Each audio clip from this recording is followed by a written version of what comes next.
Hello, and welcome to Divorce Discussions. I am Angie Weber, the director of the Divorce Support Collective.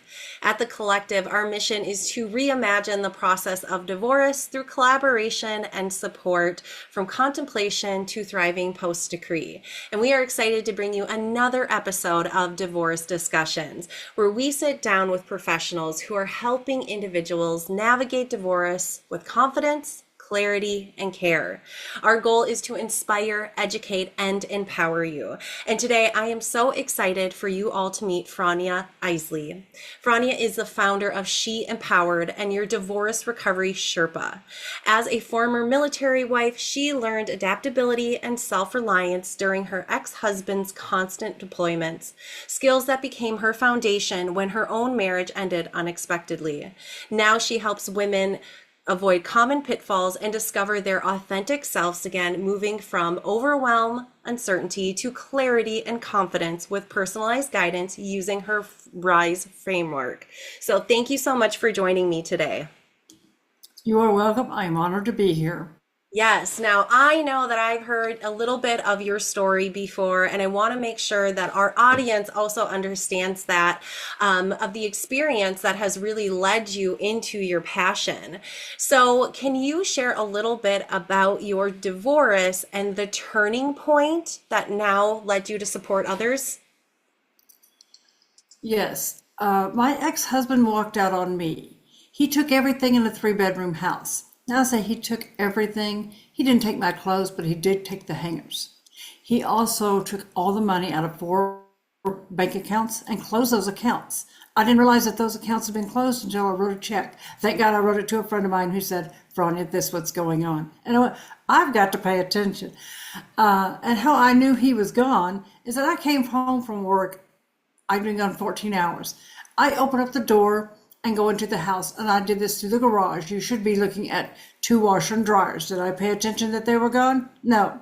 When I walked into the kitchen, I thought, it's really quiet in here. And when I started turning on the lights, I noticed the refrigerator was gone. And then I started walking through the house and noticing that everything was gone. I went, wow. It took me 20 seconds to figure out that everything was gone. What am I going to do? And then I walked into our master bedroom, and all of my clothes were in the middle of the bedroom floor because the hangers were gone. He took the hangers. And I thought, what am I going to do? And I thought, I've got to go get something to put my clothes in. I must have been tired. I should have brought a suitcase. Did I? No, I brought trash bags. Whatever works in the moment sometimes. Yes. And so I put them in the car. I went to a hotel and I sat there and I went, wow, what am I going to do? It took me a couple of more days to think, I'm homeless and I'm penniless. Now, really, what am I going to do? Now, I still had a full-time job. And also a peace came over me. I know a lot of women don't have this peace come over them. They are mired in what did I do wrong? But I think with my ex-husband being gone, anywhere between 2 and 3 weeks out of every month with the military, is I had to learn and did learn survival techniques, because part of that is that I was raising his older sister's 4 children. And I thought, okay, I've got one that's in school, one that's not, a 3 that's a 1-year-old, and then I've got an infant, and I was just like, I'm juggling, and I had to juggle this without him. So me moving out of that marriage, I thought, I'm only juggling me. What do I do with all this? And I went, this is peaceful. I went back to my core self. Not that I lost my identity or losing myself. I'm unique, and everyone is. They're unique, and I wanted them to know that everyone is unique.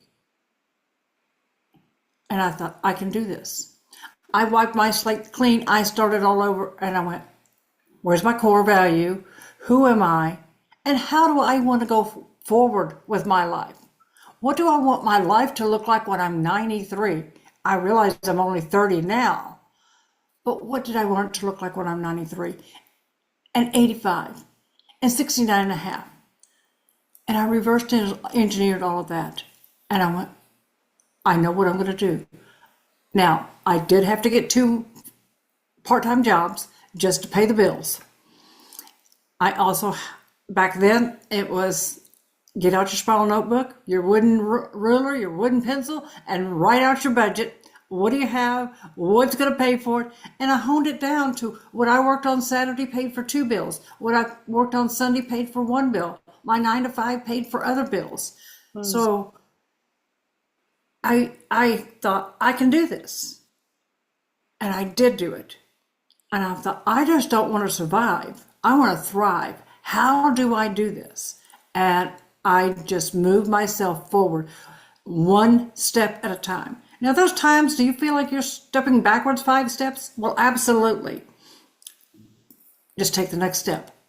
Yeah. This is where R.I.S.E comes in, because the I stands for inspire. I'm going to inspire you to take the covers off your head and get out of bed every morning. I know it's hard. I've been there, I've done that. But you can do it.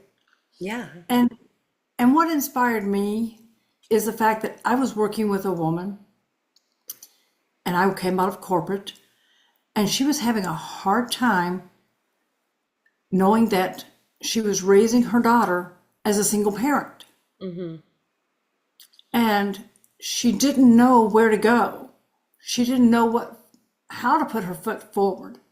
So her and I started talking about what she wanted in life. What did she want to teach her daughter? Because you can't teach your child. You've got to show them that you're strong. You've got to show them that they can do this too. You want them to understand by your actions that I am strong. I can do this. Mm-hmm. I want to do this. Yeah. And that's what one of my turning points was. There's many facets in a turning point, but that was one of the main ones, because I thought, I really do want to empower women. Also, coming out of the accounting department, I looked at the payroll checks, and there were 2 CEOs. There was 1 male, 1 female. The female was younger, brighter, more educated. But when I saw the paychecks and the pay difference, I went, I'm here to empower women. That is what my passion and my role of being here is. Yeah, and I absolutely love that. And I love how, we've had divorce coaches on here before. We have divorce coaches in our Divorce Support Collective membership as well. And I love how you claim yourself as the Divorce Sherpa. So you are really leading and guiding women specifically through divorce so that they can thrive and they can rise. Now, I want to go back to one of the points that you made, because financial stability, you just kind of also mentioned it as well as the inequality for payment or for pay for between females and males. That can be something that really holds people back from honestly getting divorced, is that financial piece. And you said, you really pulled up your bootstraps, you got 2 part-time jobs, so you were working 3, but what would you say was a money mindset shift that you had to make and that you would suggest other women to look at so that they can build financially after their divorce? Truly look at what you have. Pay attention to what you're spending your money on. Because, yes, did I love going and getting a coffee every morning? Yes, I did. Did that have to go? Yes, it did. However, I'm thinking, I could buy me at least 1 coffee a week because of the jobs that I had. And that could be a treat. Not, I have to have it. Sure.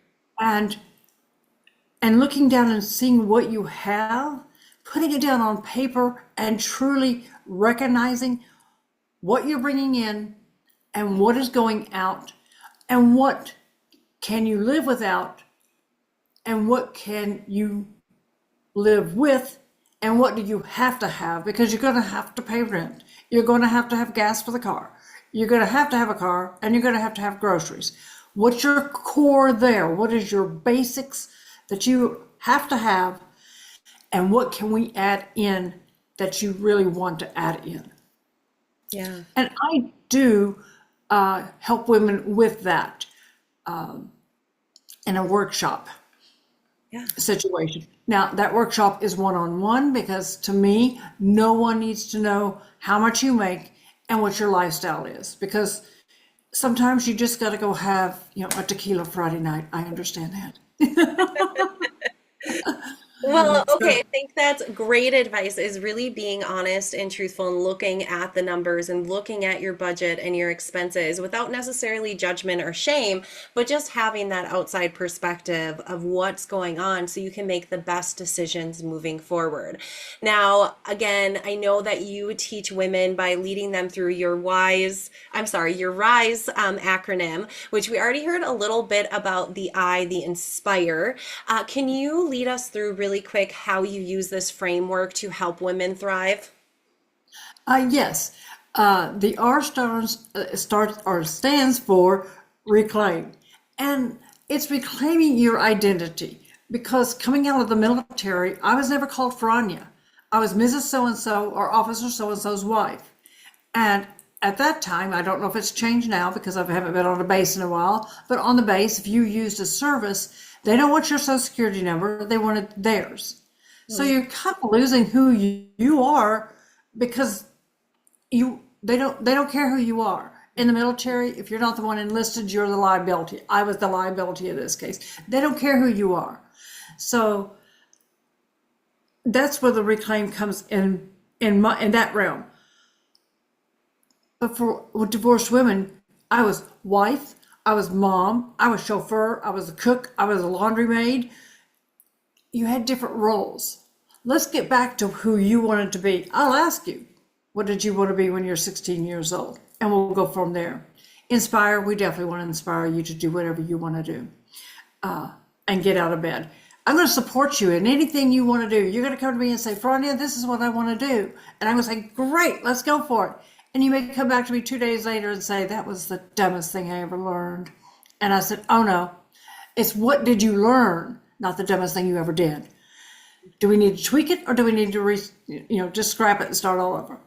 And then I'm going to empower you to go to the next book of your life with some tools, some confidence, and grace. And say, I'm putting my marriage, it's a book, put it on the shelf, it's history. I'm opening up to the next book. My first chapter is called Myself, and I'm the author of this book. I'm excited. I love that. I love acronyms. I love leading through all of them, and you have such important steps that I think is really just hopefully empowering to people who are watching this conversation. Because when it comes to divorce, a lot of people might have this misconception that, well, I just need to get to the day of the paper signing and we just need to finalize it. All I need is a lawyer. But in a divorce, there's so much of it that goes with emotions. And that's a big piece of the divorce process, which, I know you understand. And if the watchers have seen any of the other divorce discussions, we've talked about that in there as well. And you had a pretty traumatic story. Not everyone comes home to their husband literally taking everything out of their home. And I'm sure that you had a ton of emotions around that. And so I would love for you to share one tip or step that a woman who maybe is in that grief or fear or anger stage, how does she move past that? To feel it. Do not push those emotions down. If you've got to scream, you scream. And if you live in an apartment, put your head to pillow. Or if you feel like crying, cry. If you just want to punch something, go get yourself a good pillow. Feel those emotions. If you're a writer and you want to write it down, this is what I'm feeling now, is a good thing. Because I will, if you're working with me, I'll ask you to do that. And 6 months from now, we're going to look back at it and say, where are you now? Yeah. How do you feel now? But embracing every emotion that comes through and rejoice, I've gotten through it. Now, 2 seconds later, you may be upset again or angry. Feel it. And then rejoice that you've gotten past it. Mm, great advice, because feeling our feels is not always the easiest thing, and it is very important. And so, Franya, I'm so glad you could come on today and share some more wisdom about how women can rise and thrive through their divorce journey. And of course, people who are watching this, if you would like to learn more from Franya, definitely go to the caption. You're going to be able to get connected with her through her social media and website so she can help you even further. So, thank you so much, Franya, for joining us today and sharing all of your wisdom. And of course, for those of you watching, make sure you subscribe and watch for additional divorce discussions coming your way soon.